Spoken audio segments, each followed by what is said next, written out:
아멘. 오늘 이 저녁 시간에는 잠언서 말씀 가운데서 두 절의 말씀을 우리가 함께 묵상하면서 은혜를 나누고자 하는데요. 먼저 잠언서 19장 24절 말씀에서 이렇게 표현하고 있습니다. 게으른 자는 자기의 손을 그릇에 넣고서도 입으로 올리기를 괴로워하느니라. 게으른 사람은 음식이 자기 앞에 놓여져 있고 손을 거기까지 갔음에도 불구하고 그 손을 들어서 자기 입으로 집어넣는 그 간단한 것도 못하겠다고, 게을러서 못하겠다고 해서 그것도 못하는 사람이다 라고 잠언서 19장 24절 말씀에 기록하고 있습니다. 설마 여기 앉아 있는 분들 가운데 그런 분 계십니까? 없죠? 단 한 사람도 없을 겁니다. 그릇에 손을 넣었으면 그것을 떠서 먹었으니까 건강하겠던 것이고, 먹었으니까 기운을 차린 것이고, 기운을 차렸으니까 예배의 자리까지도 나온 거에 된 것이 아닐까 싶습니다. 사실 이 세상에 이런 게으른 사람이 있을까요? 없습니다. 이 세상에 있는 모든 사람들은 다 적어도 아무리 게을러도 밥을 떠서 자기 입에 집어넣을 수 있는 사람들이라고 생각을 하는데요. 오늘 잠언서 19장 24절의 말씀에서 이렇게 말씀하고 있는 이유가 무엇이겠습니까? 정말로 게으른 사람들은 그렇게 하기 때문에 그런 것이 아니라, 게으른 사람의 행태가 무엇과 같은가? 바로 그런 것과 같다고 비유해서 알려주는 것입니다. 예를 들어서 농부가 농사를 지어야 하는데요, 농부가 농사를 지으려면 부지런해야 합니다. 저희가 시골에서 살다 보니까 부지런들 하셔요. 새벽에 일어나서 나가서 밭에 가서 매일매일 손질하고 있는 모습을 보면서 정말 부지런하구나 라고 하는 것을 느끼게 되겠는데요, 농부가 그렇게 부지런하게 열심히 일하게 되면 어떤 결과를 가져오게 됩니까? 많은 열매를 거두게 되는 것이죠. 수많은 수확을 얻게 되는 것이죠. 하지만 농부가 게을러서 해야 할 일들을 차일피일 미루고 제때 하지 못하게 된다면 어떤 결과를 가져오게 될까요? 농사를 망치는 겁니다. 원하는 소득을 얻지 못하게 되는 것이죠. 그런데 그렇게 차일피일 미루면서 지금 이때 이것을 해야 되는데 그것을 하지 않고 미루었다가 농사를 망쳐먹는 사람이 있다고 한다면 그 사람이 어떤 사람과 같은 사람인가? 마치 손을 그릇에 넣고도 올리기를 게을리함으로 말미암아 입으로 넣지 못하는 사람과 똑같다. 안 그렇습니까? 하나님의 법칙이 무엇입니까?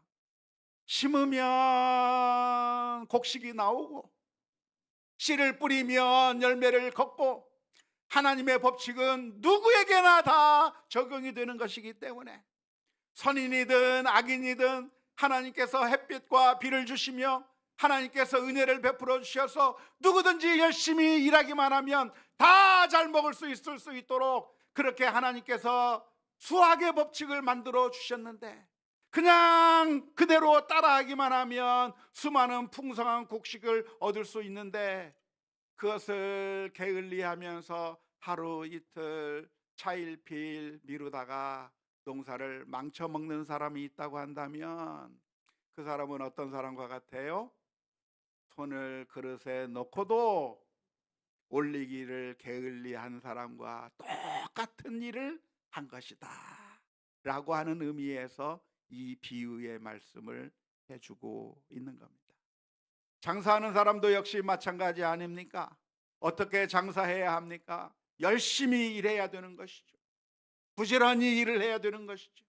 부지런히 일하면 좋은 결과를 얻게 될 수 있는 것이고, 그렇게 되면 많은 수확을 얻게 될 것인데, 그런데 해야 할 일들을 차일피일 미루면서 게을러서 그래서 제대로 하지 못했다면, 학생이 어떻게 해야 됩니까? 열심히 공부를 해야 됩니다. 공부를 해야 되는데 공부하지 아니하고 차일피일 미루면서 놀기만 하고 아무것도 하지 않으면, 그러면 쉽게 나올 수 있는 그 점수도 다 얻지 못하게 될 텐데, 그것이 어떤 모습과 똑같은가? 자신의 얼굴을 한번 들여다보라는 거예요. 잠언서의 말씀은 내가 얼마나 어리석은가를 보여주는 거울과 같은 말씀인 것이죠. 우리의 모습이 어떤 모습인가? 마치 손을 그릇에 넣고도 다시 올리기를 게을리하는 사람과 똑같은 모습. 세상에 그런 바보가 어디 있어? 세상에 그런 멍청한 사람이 어디 있어? 세상에 그것도 못 올려라고 비난받을 만한 일들을 한 것과 똑같다고 하는 의미에서 이런 말씀을 해주고 있는 것입니다. 우리가 음식을 먹게 되면 배부를 수 있고 생명을 얻게 되고, 그래서 활력을 얻게 되는 것과 마찬가지로, 그런데 우리가 그렇게 하지 않고 손을 올리지 아니하면 배고플 수밖에 없고 활력을 얻지 못하고 기운이 빠져버리는 것처럼, 게으른 사람은 어떻게 되는가? 많은 유익을 놓쳐버리게 될 것이다 라고 하는 의미에서 이 말씀을 해주고 있는 것입니다.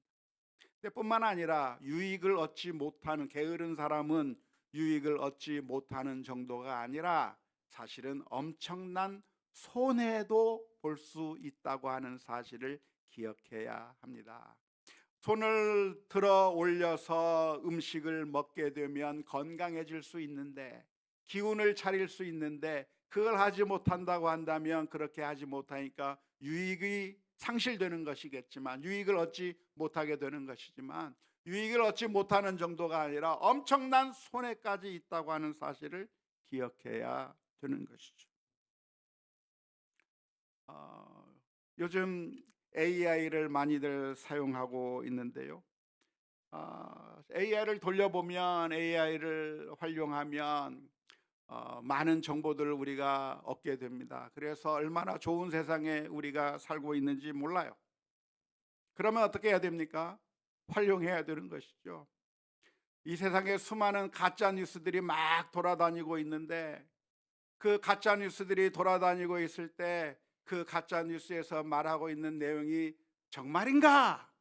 한번 AI에 넣어서 이 부분에 대해서 사실 체크만 해달라고 그렇게 부탁만 해도 이것이 얼마나 엉터리 주장이고 잘못된 주장인가, 근거 없는 주장인가 하는 것이 금세 순식간에 나올 수 있는 것인데, 그것조차도 하지 않고 그냥 가짜 뉴스를 마음껏 퍼지게 만들고 돌려보게 만든다고 한다면, 그러면 어떻게 됩니까?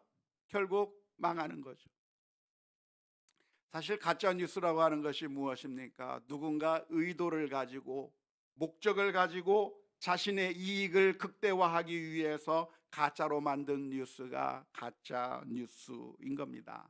그렇다고 한다면 그것을 보았을 때 내가 그것이 진짠가 가짜인가, 제대로 된 주장인가 잘못된 주장인가 한번 팩트 체크만이라도 한다고 하면 우리가 속아 넘어가지 않게 되는 것이죠. 그런데 그거 잠깐 하면 되는 것도 팩트 체크도 하지 않아서 그에 게을러서 그냥 넘어가 버린다고 한다면, 결국 그 손해, 막강한 손해를 우리가 당하게 될 수밖에 없다고 하는 것을 기억해야 되는 것이죠. 결국 그 사람들의 노예가 되는 것이고, 정신적인 노예가 되어서 우리가 엄청난 손해를 입을 수가 있기 때문에 우리가 부지런해서 그런 것 정도는 체크할 필요가 있는 것이죠. 오늘 이 잠언서의 말씀을 보면서 우리가 한번 우리 자신을 늘 점검해 보아야 할 것입니다. 과연 나는 해야 할 일들을 뒤로 미루고 있지 않는가? 나는 게으른 것이 아닌가? 우리 자신의 모습을 살펴보아야 합니다. 왜냐하면 우리 인생이라고 하는 것이 천성적으로 악해서, 그래서 게으르기 쉽기 때문에 그렇습니다. 우리가 복음을 전하는 일도 게으르지 않아야 할 텐데요. 성경 잠언 디모데후서 4장 2절 말씀에서는 이렇게 말씀하고 있습니다. 너는 말씀을 전파하라. 때를 얻든지 못 얻든지 항상 힘쓰라. 범사의 오래 참음과 가르침으로 경책하며 경계하며 권하라 말씀하고 있는 것이죠. 우리가 복음을 전하는 일도 어떻게 할 것인가? 우리의 마음 가운데 나중에 해야 되겠다, 언젠가는 할 수 있겠지, 자꾸만 뒤로 미루려고 하는 그런 습성들이 우리에게 있는데, 복음을 전하는 것도 자꾸만 미룰 것이 아니라 오늘 디모데후서 4장 2절의 말씀이 무엇이냐면 너희는 복음을 전하라. 하나님의 말씀을 전하라. 때를 얻든지 얻지 못하든지, 지금 내가 전할 수 있는 상황이 되든지 그런 상황이 되지 아니하든지, 지금은 내 거가 석자라고 할지라도 내 핑계를 대면서 복음을 전하지 않고 차일피일 미루면서 복음을 전해야 될 사람들에게 그냥 외면해버리고 지나갈 것이 아니라, 내가 부지런히 복음을 전해서 하나님의 말씀을 그대로 전해서 그래서 죽어가는 영혼들을 살려내는 그 일에도 우리가 열심을 낼 수 있기를 주님의 이름으로 축원합니다. 우리가 금년 2026년도에는 하나님의 말씀을 잘 전해야 되고, 우리 이웃들에게, 내가 복음을 전해야 될 전도 대상자들에게 복음을 전해서 그래서 주님 앞으로 이끌어야 되겠다고 하는 그런 단단한 결심을 하시고, 금년 한 해 복음을 전하는 일에 우리 성도님들 모두가 다 힘을 쓸 수 있기를 주님의 이름으로 축원합니다. 복음을 전하는 일뿐만 아니라 선한 일을 하는 것도 게으르게 자꾸만 미루면 안 되는 것이죠. 갈라디아서 6장 9절과 10절 말씀에서 이렇게 표현합니다. 우리가 선을 행하되 낙심하지 말지니 포기하지 아니하면 때가 이름에 거두리라. 그러므로 우리는 무엇 있는 대로, 기회 있는 대로 모든 이에게 착한 일을 하되 더욱 믿음의 가정들에게 할지니라. 우리가 선을 행하는 것도 기회가 있을 때 선을 행해야 되는 거예요. 하나님께서 내게 주신 그 힘과 능력을 가지고 그 사랑을 전하고 선을 행하는 일들을 할 때 우리에게 그런 기회가 주어진다고 한다면 그 기회를 차일피일 미루면서 나중에 하지 뭐, 언젠가는 할 때가 있겠지 하면서 뒤로 미룰 것이 아니라, 우리가 선을 행하는 일도 게으르지 아니하고 즉각 선을 행하는 우리 모두가 되어야 될 줄로 믿습니다. 우리가 매년 성탄절을 앞에 두고 추수감사절 때부터 시작해가지고 11월부터 시작해서 라면을 모아가지고 우리 이 지역의 사람들에게 나누어 주는 그런 선한 일들을 지금 몇 년씩 해오고 있는데요. 다 참여해 주셨습니까? 참여해 주셔서 감사합니다. 참여해 주셔서 너무 감사하는데, 이런 일을 하는 것도 우리가 게으르지 않으면 좋겠다라고 생각을 해요. 금년에는 어떻게 할까 많이 고민을 하는 가운데, 금년에는 어떻게 할까 하다가 이번에는 기아 대책에서 하는 희망상자로 참여하는 것이 좋지 않겠나 지금 고민하고 있는 가운데 있습니다. 그래서 지금까지는 우리가 라면 한 상자씩 그렇게 해서 주변의 이웃들에게 주는 일들을 했는데, 희망상자는 무엇이냐면 우리 교회가 5만 원을 기아 대책에 보내주면 기아 대책에서 그 5만 원짜리 희망상자 물품을 보내주는 것이 아니라 그 안에 8만 원, 9만 원, 10만 원어치의 물품을 넣어서 라면만이 아니라 거기에 뭐 다양한 생활용품들을 가득 넣은 상자를 한 8만 원 이상 10만 원 사이에 그 물품을 넣어서 우리에게 주면 그걸 가지고 가난한 이웃들에게 전달할 수 있도록 만들어 준다고 해요. 그래서 이번 금년 11월 12월에는 그것으로 할까 지금 거의 80%까지 마음이 기울었습니다.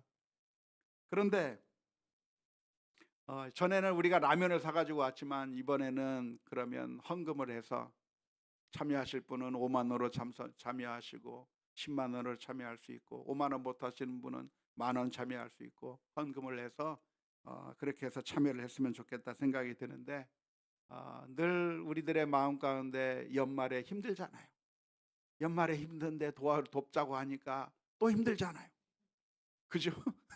그래서 그걸 지금부터 계획하셔요. 연말에 힘들다고 하지 말고, 연말에 내가 이 일에 참여해야지. 연초부터 생각하세요. 연초부터 생각해서 금년 11월 되면 또 목사님이 우리 이웃을 돕자고 이야기할 텐데, 그때 내가 참여하겠다. 지금부터 미리미리 준비해서 10,000원씩 저축을 해놓든지 5,000원씩 저축을 해놓든지 해서, 그래서 그때 우리 같이 하자 할 때, 함께 기회가 주어졌을 때 게으르지 말고 뒤로 미루지 말고 우리가 함께 참여해서 예수 그리스도의 사랑을 우리 주변의 이웃들에게 전할 수 있는 그런 우리 모두가 다 되었으면 좋겠습니다. 선한 일을 하는 것도 게으르지 않아야 되겠다. 그래서 오늘 잠언서 19장 24절의 말씀에 게으름에 대한 교훈을 해주고 있는데, 우리가 일하는 것도 게으르지 말아야 될 것이고, 복음 전하는 것도 게으르지 말아야 될 것이고, 선을 행하는 일도 게으르지 말아야 될 것이고, 우리가 하나님께서 우리에게 주신 그 사명들을 잘 감당해 나가는 우리 모두가 다 될 수 있기를 주님의 이름으로 축원합니다. 그 다음 구절인 잠언서 19장 25절의 말씀에서 이렇게 표현합니다. 거만한 자를 때리라. 그리하면 어리석은 자도 지혜를 얻으리라. 명철한 자를 견책하라. 그리하면 그가 지식을 얻으리라. 앞부분의 내용을 보면 거만한 자를 때리라. 그리하면 어리석은 자도 지혜를 얻으리라고 표현하고 있는데요, 거만한 자를 때리면 왜 어리석은 자가 지혜를 얻는 것이죠? 거만한 자를 때리면 거만한 자가 지혜를 얻어야 되는데 왜 어리석은 자가 지혜를 얻는다고 말하고 있는 이유가 무엇입니까? 그것은 거만한 자가 어리석은 자이기 때문에 그렇습니다.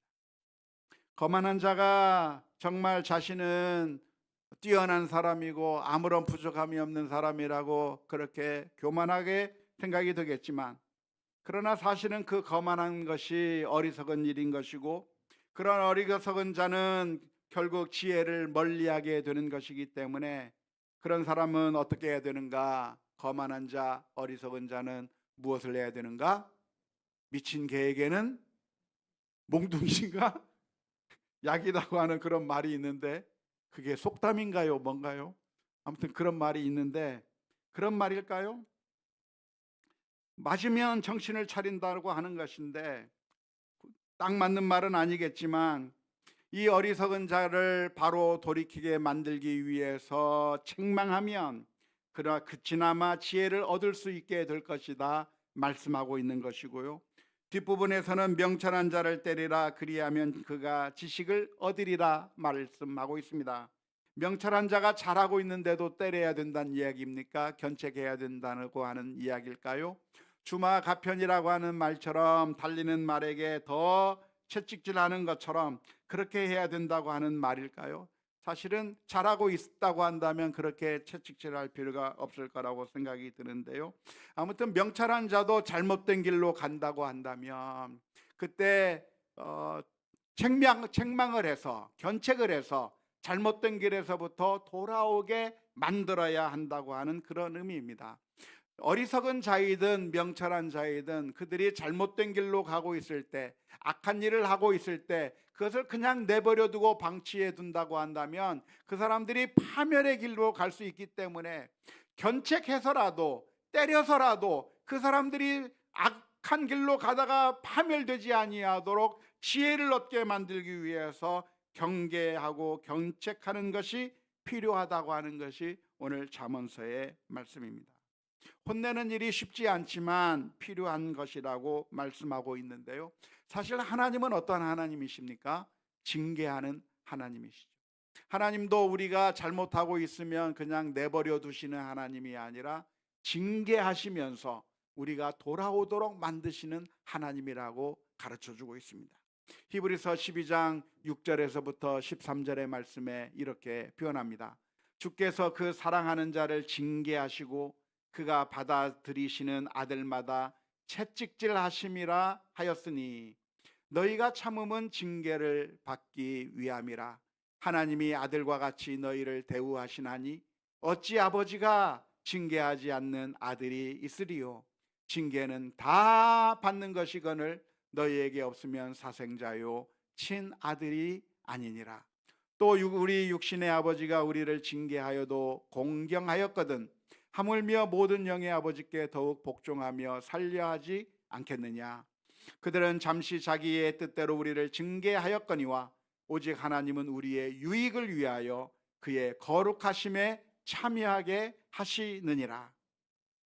무릇 징계가 당시에는 즐거워 보이지 않고 슬퍼 보이나 후에 그로 말미암아 연단받은 자들은 의와 평강의 열매를 맺느니라. 그러므로 피곤한 손과 연약한 무릎을 일으켜 세우고 너희 발을 위하여 곧은 길을 만들어 저는 다리로 하여금 어그러지지 않고 고침을 받게 하라. 하나님은 어떤 하나님이신가? 징계하시는 하나님이라는 거예요. 하나님께서 징계하시는 이유가 무엇입니까? 어리석은 자로 하여금 깨닫고 돌아오고 망하지 않게 만들기 위해서, 파멸의 길에서 건지시기 위해서 하나님은 우리를 심판하시고 징계하시는 하나님이라고 성경은 가르쳐주고 있습니다. 실제로 하나님께서 얼마나 많이 징계하셨나요? 사람들이 악을 행할 때마다 징계하셔서 돌이키게 만들어 주셨는데, 사사기의 말씀을 보면 이스라엘 민족들이 잘못할 때마다 이방 민족을 들어서 치시고 징계하시는 일들이 있었는데, 그때마다 깨닫고 회개하고 돌아오면 하나님께서 큰 은혜를 베풀어 주시고 회복시켜 주신다고 하는 사실을 생각하면서 우리가 징계를 받을 때 회개하고 지혜를 얻는 우리 모두가 되어야 될 줄로 믿습니다. 안타깝게도 이스라엘 백성들은 그런 징계를 받고도 회개할 줄 몰랐는데요, 이사야서 1장 5절 6절 말씀에 보면 이렇게 기록합니다. 너희가 어찌하여 매를 더 맞으려고 패역을 거듭하느냐. 온 머리는 병들었고 온 마음은 피곤하였으며 발바닥에서 머리까지 상한 곳이 없이 상한 것과 터진 것과 새로 맞은 흔적뿐이거들 그것을 짜며 싸매며 기름으로 부드럽게 함을 받지 못하였도다. 이스라엘 민족들이 매를 맞으면서도 회개할 줄 모르고 매를 맞으면서도 지혜를 얻지 못하고 있는 모습을 안타까워하시면서 하시는 말씀이죠. 따라서 우리는 하나님의 징계를 받는다고 한다면 어떻게 해야 되는가? 빨리 지혜를 회복해서 회개하고 하나님의 말씀대로 순종하는 길로 가야 되는 것이죠. 순종하게 된다고 한다면 어떻게 됩니까? 하나님께서 치유해 주시고 용서해 주시는 것이죠. 역대하 7장 14절의 말씀에 보면 이렇게 기록합니다.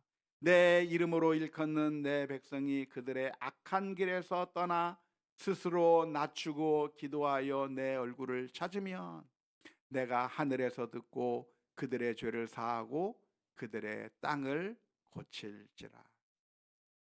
그래서 오늘 우리들이 살아가면서 때때로 하나님의 징계가 있다고 한다면 괴로워할 것이 아니라, 또는 방황할 것이 아니라 그때마다 이것이 하나님의 징계인가 한번 깊이 묵상하는 가운데 지혜를 얻고 하나님께로 다시 돌아오는 그런 믿음의 능력들이 있을 수 있기를 주님의 이름으로 축원합니다. 만일 우리들의 자녀가 잘못한다면 어떻게 할까요? 만일 우리들의 사랑하는 사람이 잘못하는 길로 가게 된다면 어떻게 하면 좋겠습니까? 오늘 잠언서의 말씀을 보면 때리고 견책해야 되는 거죠. 왜 때리고 견책해야 됩니까? 바른 길로 돌아오게 만들기 위해서, 지혜를 얻게 하기 위해서. 그냥 내버려 두면 망하니까, 때리지 아니하면, 견책하지 아니하면 잘못한 줄을 모르고 계속해서 악을 행하다가 결국에서 망하기 때문에 그들로 하여금 지혜를 얻고 돌아오게 만들기 위해서 우리가 사랑하는 자가 잘못된 길로 간다면 어떻게 해야 되는가? 견책해야 되고 때려야 된다고 하는 게 잠언서의 말씀인 것이죠. 하지만 오해하시면 안 돼요. 그러니까 어, 성경에 보니까 때리라고 했으니까 무조건 막 때려도 되겠습니까? 그런 사람들은 하나만 알고 둘을 모르는 사람이고, 선무당이 사람 잡는 것이고, 단순하게 생각해서 하나님의 말씀을 온전히 깨닫지 못하게 되는 것이라 하겠습니다. 성경에 보면 그런 말씀만 있는 것이 아니라 또 어떤 말씀도 있습니까? 골로새서 3장 21절의 말씀에 아비들아 너희 자녀를 노엽게 하지 말지니 낙심할까 함이라. 견책할 수도 있고 다른 방법도 쓸 수 있고 하는데, 그것이 잘못된 방법으로 혹은 좋지 않은 상황 가운데서 섣불리 잘못했다가는 낙심하게 되고 오히려 더 잘못된 길로 가게 되고 하는 역효과를 불러낼 수 있기 때문에 우리가 지혜롭게 행동해야 되는 거죠. 주님께서는 늘 말씀해 주시는 겁니다. 너희가 비둘기같이 순결할 뿐만 아니라 뱀같이 지혜로우라고 말씀해 주고 있는 것인데, 성경 전체의 가르침을 우리가 잘 이해하고 하나님께서 우리들에게 은혜를 베푸시기도 하고 놀라운 사랑을 베풀어 주셨던 것처럼, 우리의 자녀들이 잘못된 길로 간다면, 사랑하는 자가 잘못된 길로 간다면 그것을 깨우치기 위하여 견책이라고 하는 것이 단순히 그냥 때리기만 한다고 하는 의미가 아니라, 이 사람으로 하여금 어떻게 하면 하나님께 돌아오게 만들고 의의 길로 돌아가게 만들 것인가 진지하게 고민하면서 그 사람들을 지혜의 길로 안내하는 그런 선한 역할들을 우리 모두가 다 감당해야 될 줄로 믿습니다. 안타깝게도 우리들은 너무나도 연약해서 이 말씀대로 살지 못하게 되는 경우가 너무나도 많죠. 우리는 부지런해야 되는데 게을러서 우리가 우리의 욕심에 따라서는 열정을 내고 최선을 다하는 반면, 나쁜 일을 할 때는 열정적으로 하고 비난하고 욕하고, 나쁜 짓을 할 때는 막 나서서 하는 반면에 선한 일을 하거나 정말 믿음의 일을 할 때는 자꾸만 뒤로 빠지고 게으르고 하지 않으려고 하는 그런 악한 습성이 우리들에게 있는데, 그러한 모습들을 하나님 앞에 회개하며 나가야 될 것이고, 또한 하나님의 사람으로 일깨우는 일에 우리가 게으르고 제대로 하지 못해서 사랑하는 사람을 망쳐버리는 그런 일들이 있을 텐데, 그럴 때마다 오늘 우리가 십자가 앞에 다시 나가서 주님, 저희들에게 은혜를 더해 주셔서 하나님의 뜻에 따라 잘 순종할 수 있게 해 주옵소서. 예수 그리스도의 보혈로 저희들의 마음을 씻어 주셔서 정말 하나님의 뜻에 잘 순종하며 나갈 수 있게 해 주옵소서. 기도하는 가운데 하나님의 풍성한 은혜 누릴 수 있기를 주님의 이름으로 축원합니다. 우리 함께 같이 찬양합니다.